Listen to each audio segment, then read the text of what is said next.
High, অনেক দিন তোমাদের সাথে কোনো ভিডিও দিতে পারিনি। বাড়িতে একটু অসুবিধা হয়ে গেছিলো, তাই কোনো ভিডিও আসছিল না। কিন্তু আমি প্রত্যেক দিন জানো তো তোমাদের মেসেজেস পড়েছি, অনেকেই ডিএম করেছো যে কেন ভিডিও আসছে না, কেন তোমাকে দেখতে পাচ্ছি না। একটু অসুবিধা চলছিল, বাট হ্যাঁ, গড গ্রেস এখন একটু ঠিক আছে সব কিছু। আর আশা করি আস্তে আস্তে আবার ভিডিও শেয়ার করতে পারবো তোমাদের সাথে। আমিও খুব মিস করছিলাম তোমাদের কমেন্ট পড়তে, আমিও ভীষণ ভালোবাসি। আর তোমরা ডিএম করো প্রত্যেকে, তো তোমাদের প্রত্যেকটা ডিএম কিন্তু আমি পড়ি, তো সেগুলো খুব মিস করছিলাম। তো যাই হোক, দিতে পারিনি। আশা করব যে আস্তে আস্তে এবার আবার ভিডিও আগের মতো শেয়ার করার। কিন্তু সব কিছুর মধ্যে একটা জিনিস তোমাদের সাথে আমি শেয়ার করতে চাই, সেটা হলো জানো তো, নাজার ইজ রিয়েল, নজর লাগে। আমি আগে এই ব্যাপারটা হয়তো ইগনোর করে যেতাম, আমি অনেক কিছুই মানি, বাট এই ব্যাপারটাকে অতটা গুরুত্ব দিতাম না। কিন্তু আমার সাথে কিছু ইনসিডেন্ট হওয়ার পরে বুঝতে পেরেছি যে নজর কিন্তু লাগে। তো যারা আমরা এই যে সোশ্যাল মিডিয়াতে একদম ইনস্ট্যান্ট সব কিছু পোস্ট করে দিই না, তো আমার মনে হয় যে নিজের পরিবারকে প্রোটেক্ট করার জন্য এটা না করাই উচিত।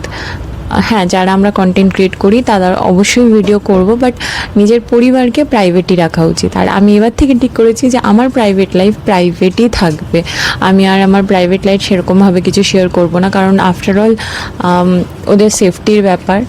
তো সেই ক্ষেত্রে আমি চাই যে আমার যারা যারা ফলোয়ার্স, আমাকে যারা ভালোবাসো, তারা সবাই এটাকে একটু গুরুত্ব দিও। আমি আগে সত্যি দিতাম না এটাকে গুরুত্ব, বাট আমার মনে হয় এটা একদম সিরিয়াসলি নেওয়া উচিত। সোশ্যাল মিডিয়াতে না এরকমভাবে ইনস্ট্যান্ট সব কিছু পোস্ট করে দেওয়া উচিত না। আর চলো আজকে একটা ছোট্ট ভিডিও দিয়ে শুরু করি।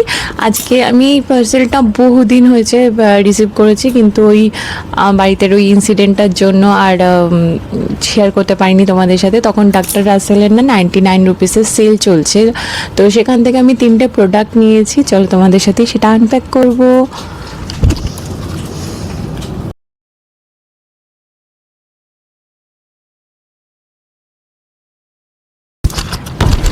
এটা একটা সানস্ক্রিন ওয়াইপস, যেটা ডক্টর রাসেলের প্রোডাক্ট। আমি বহু মাস ধরে ইউজ করি আর ভীষণ ভালো। আর এটা গেলে নাও কিন্তু ডক্টর রাসেলের স্ক্রাব, জেল এগুলো ইউজ করতে পারো। তো সবার জন্যই ওটা কিন্তু খুব ভালো। মানে যে স্ক্রাবটা আছে সে ট্যানটা ভীষণ ভালো রিমুভ করে। তো এটা হলো একটা সানস্ক্রিন ওয়াইপস, এটা নিয়েছি। আর একটা নিয়েছি হচ্ছে যেটা ছোট্ট মিনি একটা স্ক্রাব। এই স্ক্রাবটা ডক্টর রাসেলেরই ট্যান রিমুভাল স্ক্রাবটা আমি বহু মাস ধরে ইউজ করি, ভীষণ ভালো প্রোডাক্ট। তোমরাও কিনতে পারো, ডক্টর রাসেলের ওয়েবসাইটে যাও, গিয়ে এটা পারচেস করতে পারো, ওদের 99-এর সেল চলছে। আর এই ছোট্ট একটা অ্যালোভেরা জেলের মতো, বাট এটা ডিট্যান জেল। চলো তোমাদের আমি একবার ব্যাক ক্যামেরায় দেখিয়ে দিই।